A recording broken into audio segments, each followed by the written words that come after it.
Press the bell icon on the YouTube app and never miss another update. Hello student, आपका Rahul classroom में स्वागत है। आज हम डिस्कस करेंगे जैक बोर्ड का क्लास 12 का सब्जेक्ट ज्योग्राफी का सेट 1 और ये आपका सब्जेक्टिव रहेगा। तो चलिए स्टार्ट करते हैं। तो देखिए, पहला क्वेश्चन है आपका, जनसंख्या घनत्व को परिभाषित करें। तो प्रति वर्ग किलोमीटर में रहने वाले लोगों की संख्या को जनसंख्या घनत्व कहते हैं। भारत का जनसंख्या घनत्व 382 व्यक्ति प्रति वर्ग किलोमीटर है। आगे चलिए, रोपण कृषि किसे कहते हैं? उष्ण कटिबंधीय प्रदेशों में की जाने वाली कृषि की वह विधि जो एक बड़े भूभागों में उन्नति किस्म के बीजों, कीटनाशकों व आधुनिक कृषि यंत्रों के साथ एक निश्चित फसलों का उत्पादन बड़े पैमाने पर व्यापारिक व निर्यात के उद्देश्यों की पूर्ति के लिए ही की जाती है, रोपण कृषि कहलाती है। जैसे आपका चाय, कहवा, काजू, रबर, केला अथवा कपास आदि। सशक्तिकरण का अर्थ क्या है? सशक्तिकरण से तात्पर्य किसी व्यक्ति की उस योग्यता से है जिसमें वो अपने जीवन से जुड़े सभी निर्णय स्वयं ले सके। आगे चले, भूमिगत जल संसाधन से क्या तात्पर्य? वह जल राशि जो भूसतह की ऊपरी परत से रिस कर अंतःस्रवण क्रिया द्वारा मृदा की परत में, फिर उससे नीचे अमृदा परत में तथा उसके नीचे अर्धसतह शैल परत में जमा रहती है, भूगर्भिक जल कहलाती है। भूजल के नीचे इन चट्टानों को, जिनमें भूमि जल पाया जाता है, जल भृत या जल भरा कहते हैं। आगे चलें, मानव भूगोल क्या है? मानव भूगोल को देखते हैं। भूगोल की वह भाग या वह शाखा जिसके अंतर्गत हम लोग मानव की उत्पत्ति से लेकर अभी तक अर्थात वर्तमान समय तक उसके पर्यावरण के साथ संबंधों तथा व्यवहारों का अध्ययन करते हैं, उसे मानव भूगोल कहते हैं। और देख लेते हैं इसमें, मानव भूगोल मानव की सामाजिक स्थिति तथा प्रकृति के साथ व्यवहार का अध्ययन करता है। इसका मूल उद्देश्य मानवीय समस्या की पहचान कर उसे पृथ्वी ग्रह के साथ जोड़कर समाधान करना और पृथ्वी को एक नवीन आकार देने में मानव की भूमिका का प्रतिपादन करने का अध्ययन मानव भूगोल में ही किया जाता है। आगे चलते हैं, निजीकरण से आप क्या समझते हैं? तो आर्थिक प्रक्रिया जिससे सार्वजनिक क्षेत्र को पूर्णतः या आंशिक रूप से निजी क्षेत्र को हस्तांतरित कर दिया जाता है, निजीकरण कहलाता है। दूसरे शब्दों में, वह सामान्य प्रक्रिया जिसमें निजी क्षेत्र सार्वजनिक उपक्रम का स्वामी बन जाता है या उसका प्रबंध करता है, तो यह निजीकरण कहलाता है। चलिए देखिए, मनुष्य की मूलभूत आवश्यकताएं क्या है? तो देख लेते हैं, भोजन, वस्त्र तथा आवास मानव की 3 मूलभूत आवश्यकताएं। आगे चलिए, मानव विकास के 3 सूचकांकों का वर्णन करें। तो पहला स्वास्थ्य होता है। देखिए, स्वास्थ्य का मूल्यांकन करने के लिए चुना गया सूचक जन्म के समय जीवन प्रत्याशा है, जो शीघ्र एवं स्वस्थ जीवन का सूचक है। दूसरा शिक्षा। शिक्षा का मूल्यांकन करने के लिए पौध साक्षरता दर और सकल नामांकन अनुपात को आधार माना जाता है। यह मनुष्य की ज्ञान तक पहुंच को प्रदर्शित करता है। तीसरा, संसाधनों तक पहुंच। यह लोगों की क्रय शक्ति को प्रकट करता है। यह आर्थिक सामर्थ्य का सूचक है। आगे चलते हैं, जनसंख्या परिवर्तन के 3 घटकों के नाम लिखे। तो देख लेते हैं, जनसंख्या परिवर्तन के 3 घटक जन्म दर, मृत्यु दर तथा प्रवास है। आगे चलते हैं, जन्म दर को प्रति 1000 स्त्रियों पर जन्मे जीवित बच्चों की गणना निम्नानुसार करके ज्ञात करते हैं। पहला, जन्म दर बराबर किसी वर्ष विशेष में जीवित जन्मे बच्चों की संख्या बटा में उस क्षेत्र विशेष में वर्ष के मध्य में कुल जनसंख्या गुना 100। आगे देख लेते हैं, किसी क्षेत्र विशेष में किसी वर्ष विशेष के दौरान प्रति 1000 जनसंख्या पर मृतकों की संख्या को निम्नानुसार गणना करके ज्ञात करते हैं। मृत्यु दर बराबर किसी वर्ष विशेष में मृतकों की संख्या बटा में उस वर्ष के मध्य में उस क्षेत्र की अनुमानित जनसंख्या गुना 1000। आगे चलते हैं, प्रवास मनुष्य और संसाधनों के बीच बेहतर संतुलन स्थापित करने की दिशा में उठाया गया कदम है। इसके अंतर्गत लोग प्रतिकर्ष कारकों के कारण एक स्थान को छोड़ देते हैं तथा अपकर्ष कारकों के कारण दूसरे स्थान पर जाकर बच जाते हैं। इस तरह दोनों स्थानों की जनसंख्या में परिवर्तन होता है। आगे चलते हैं, सड़क परिवहन के रेलवे परिवहन की तुलना में किस प्रकार सुगम है? सड़क परिवहन रेलवे परिवहन की तुलना में किस प्रकार सुगम है? देख लेते हैं। पहला, सड़कों के लिए रेलवे की अपेक्षा पूंजी निवेश की आवश्यकता कम होती है। दूसरा, इनका निर्माण बहुत ऊंचे स्थानों या किसी भी स्थान पर किया जा सकता है। तीसरा देख लेते हैं, सड़क परिवहन सुविधाजनक तथा साधारण व्यक्ति की पहुंच के अंदर होता है तथा 24 घंटे उपलब्ध होता है। चौथा देख लेते हैं, इसका देखभाल की लागत कम आती है। पांचवा, इसके माध्यम से ही कृषि का विकास होता है। छठा, सड़क परिवहन में व्यक्तिगत सेवा प्रदान करने का विशेष गुण होता है। सातवां देख लेते हैं, सड़क शीघ्र नष्ट होने वाली वस्तुओं जैसे दूध, सब्जी आदि को विभिन्न क्षेत्रों में ढोने की सुविधा प्रदान करती है। इससे उत्पादन में बढ़ोतरी होती है तथा साथ ही किसानों का ज्ञान होता है। आप इसमें से 4 पॉइंट लिखिएगा, वो काफ़ी रहेगा। ठीक है, आगे चलते हैं। भारत कृषि की विशेषताओं का वर्णन करें तो पहला, खाद्यान्न की प्रधानता। देश की कृषि खाद्यान्न प्रधान है। देश की कृषि खाद्यान्न प्रधान है क्योंकि विशाल जनसंख्या के लिए भोजन जुटाना मुख्य लक्ष्य है। कुल कृषि उत्पादन में 80% भाग खाद्यान्नों का होता है। दूसरा, फसलों की विविधता। भारत में जलवायु विषमता के कारण कई प्रकार की फसलें ली जाती हैं। एक ही खेत में एक साथ अनेक फसलें बोई जाती हैं। तीसरा, कृषि का पुराना ढंग। देश में अनाज भी कृषि पुराने ढंग से की जाती है देश में आज भी कृषि पुराने ढंग से की जाती है। मशीनों का प्रयोग नगण्य है, खाद का प्रयोग कम होता है और कृषक नई वैज्ञानिक विधियों को अपनाने में हिचकिचाते हैं क्योंकि अधिकांश भारतीय ग्रामीण किसान निर्धन व अशिक्षित है। चौथा, कृषि मानसून का जुआ।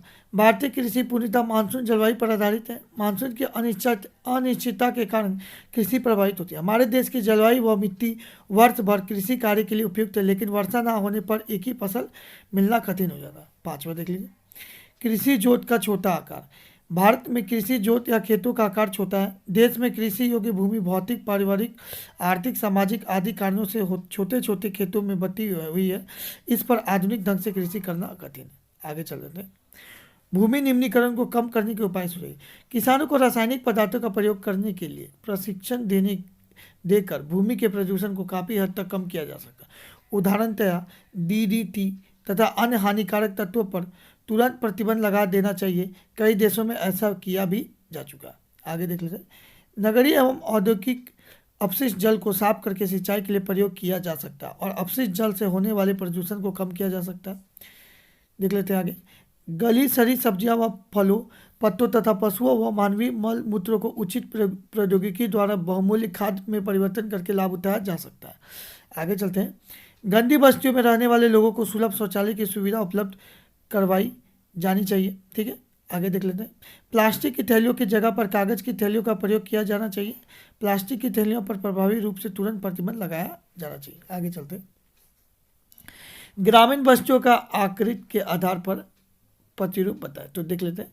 ग्रामीण बस्तियों के प्रतिरूप उनकी आकृति के देख लीजिए क्वेश्चन फिर से एक बार। ग्रामीण बस्तियों का आकृति के आधार पर प्रतिरूप बताए तो ग्रामीण बस्तियों के प्रतिरूप उनकी आकृति, पर्यावरण तथा संस्कृति के द्वारा निर्धारित होते हैं। इन बस्तियों के एन यहाँ पे गलती से लिखा गया है। इन बस्तियों के मुख्य प्रतिरूप कई प्रकार की ज्यामितिक आकृतियाँ होती है। जैसे देखते हैं हम लोग। पहला, रैखिक प्रतिरूप। इस प्रकार की बस्तियों में मकान सड़कों, रेल लाइनों, नदियों, नहरों, घाटी के किनारे या तटबंधों पर स्थित होता है। आगे देखिए। आयताकार प्रतिरूप।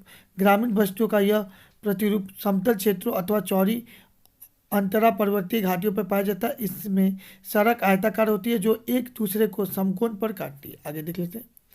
वृत्ताकार प्रतिरूप। इस प्रतिरूप के गांव, झीलों व तालाबों आदि क्षेत्रों के चारों तरफ बस्ती बस जाने से विकसित होती है। तारे के आकार के प्रतिरूप, जहाँ कई मार्ग आकर एक स्थान पर मिलते हैं और उन मार्गों के सहारे मकान बन जाते हैं, वहाँ तारे के आकार की बस्तियाँ विकसित होती हैं। आगे चलते हैं। टी आकार, वाई आकार, क्रॉस आकार के प्रतिरूप। टी के आकार की बस्तियाँ सड़क के तिराहे पर विकसित होती है, जबकि वाई आकार की बस्तियाँ उन क्षेत्रों में पाई जाती हैं जहाँ पर दो मार्ग आकर तीसरे मार्ग से मिलते हैं। क्रॉस आकार की बस्तियाँ चौराहों पर प्रारंभ होती है, जहाँ चौराहे से चारों दिशा से बसाव आरंभ हो जाता है। छठा देख लेते हैं। दोहरा प्रतिरूप। नदी पर पुल या फेरी के दोनों तरफ इन बस्तियों का विस्तार होता है। आप इसमें से 4 पॉइंट लिख सकते हैं, काफ़ी रहेगा आपके लिए। मानव के प्रकटीकरण की व्याख्या कीजिए। तो आरंभिक अवस्था में मनुष्य पर पर्यावरण की बंदिशें महत्वपूर्ण थी। मानव पर्यावरण से अत्यधिक प्रभावित था। मानव ने प्रकृति के आदेशों के अनुसार अपने आप को ढाल लिया। मानव की सामाजिक अवस्था भी आदिम थी। मानव प्रकृति का दास था। मानव का प्रकृतिकरण हो रहा था। इसे पर्यावरणीय निश्चयवाद का नाम दिया गया। उदाहरण, यहाँ पे बीच में हाइफन होगा, देखिएगा यहाँ पे हाइफन दे लीजिएगा आप लोग, ठीक है। उदाहरण के तौर पर बेदा भारत का अबूझ जामार वनों में रहता है, जो मध्य भारत में वह एक छोटी लंगोटी पहने हाथ में एक कुल्हाड़ी लिए फिरता रहता है। उसका उसका कबीला कृषि का आदिम रूप स्थानांतरित कृषि करता है। वह वनों के छोटे छोटे टुकड़े कृषि के लिए साफ करता है। वो नदी से जल प्राप्त करता है। वो गुद्देदार पत्तों और कंदमूल को चबाता है। उपरोक्त उदाहरण एक कबीले का प्रकृति के साथ संबंध प्रकट करता है। इस प्रकरण में प्रकृति एक शक्तिशाली बल, पूज्य, सत्कार योग्य तथा संचरित है। मानव प्रकृति संसाधनों पर प्रत्यक्ष रूप से निर्भर है। ऐसे समाजों के लिए भौतिक पर्यावरण माता प्रकृति का रूप धारण करता है। आगे चलते विश्व जनसंख्या को प्रभावित करने वाले प्रमुख कारकों का वर्णन करें। तो देख लेते हैं। विश्व में जनसंख्या के वितरण और घनत्व को प्रभावित करने वाले कारकों का सामान्य 3 भागों में बांटा गया है। ठीक है। पहला भौगोलिक कारक, दूसरा आर्थिक कारक, तीसरा सामाजिक व सांस्कृतिक कारक। ठीक है। तो देखिए भौगोलिक कारक में क्या क्या है आपकी जल की उपलब्धता, दूसरा भू आकृति, तीसरा जलवायु, चौथा मृदा आदि। आर्थिक कारक में क्या क्या है खनिज, औद्योगिकरण, परिवहन सुविधा, आधारभूत सुविधाएं, नगरीकरण आदि। और सामाजिक और सांस्कृतिक कारक भी दिख रहे हैं। पहले भौगोलिक कारक पे आते हैं। जल की उपलब्धता, जल जीवन का सबसे महत्वपूर्ण कारक है। अतः जनसंख्या का बसाव स्वच्छ जल की पर्याप्त आपूर्ति वाले क्षेत्रों में ही होती है। नदी घाटियों विश्व में सर्वाधिक सघन बसे क्षेत्र है। भू आकृति, जनसंख्या सामान्यतः समतल मैदानों व मंद ढालों पर अधिक पाई जाती है। देखिए आगे जलवायु देख लेते हैं। अति उष्ण या ठंडे मरुस्थल की अपेक्षा उत्तम जलवायु वाले भागों में जनसंख्या अधिक पाई जाती है। नेक्स्ट मृदा, उपजाऊ मृदा वाले भागों में जनसंख्या का बचाव अपेक्षाकृत अधिक होता है। आर्थिक कारक देख लेते हैं। खनिज उपलब्धता वाले क्षेत्रों में जनसंख्या का बचाव अपेक्षाकृत अधिक होता है। औद्योगिकरण देख लेते हैं। औद्योगिक पेटियां रोजगार के अवसर उपलब्ध कराती है, अतः जनसंख्या का बचाव अपेक्षाकृत अधिक होता है। दूसरा देख लेते हैं परिवहन सुविधा। परिवहन सुविधा उपलब्ध वाले क्षेत्रों में जनसंख्या बचाव अपेक्षाकृत अधिक पाया जाता है। आगे देख लेते हैं आधारभूत सुविधा। जहाँ मनुष्य को आधारभूत सुविधाएं उपलब्ध होती है वहाँ जनसंख्या बचाव अपेक्षाकृत अधिक पाया जाता है। नगरीकरण देख लेते हैं। नगरों में उपलब्ध सुविधाएं भी जनसंख्या बचाव की अधिकता के लिए उत्तरदायी है। सामाजिक एवं सांस्कृतिक कारक देख लेते हैं। सामाजिक और राजनीतिक शांति वाले क्षेत्रों में जनसंख्या का बचाव अपेक्षाकृत अधिक पाया जाता है। आगे चलते हैं। भारत में चावल के उत्पादन एवं वितरण का वर्णन करें। भारत चीन के बाद विश्व का दूसरा बड़ा चावल उत्पादक देश है।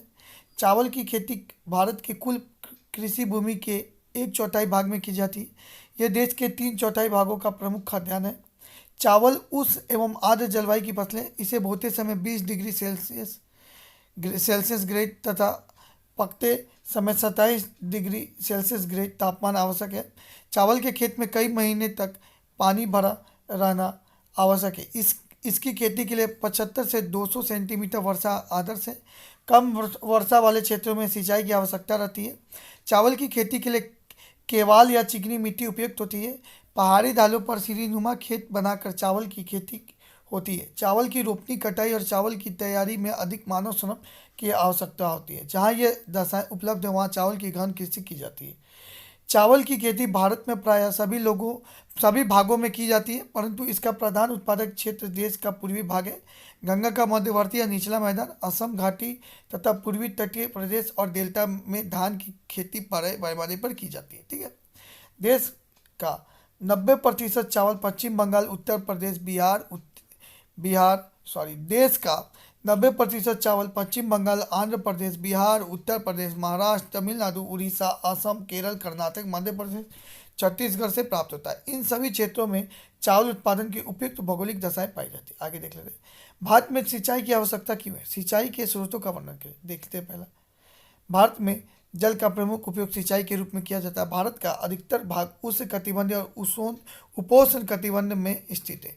यहाँ उपोत्सर्जन बहुत अधिक होता है, जिसके फलस्वरूप यहाँ सिंचाई के लिए जल की बहुत आवश्यकता है। इसके अलावा निम्न कारणों से भारत की सिंचाई की आवश्यकता महसूस की जाती है। पहला, वर्षा बहुत अधिक परिवर्तनशील है, अतः पर्याप्त वर्षा वाले क्षेत्रों में भी सिंचाई अनिवार्य है।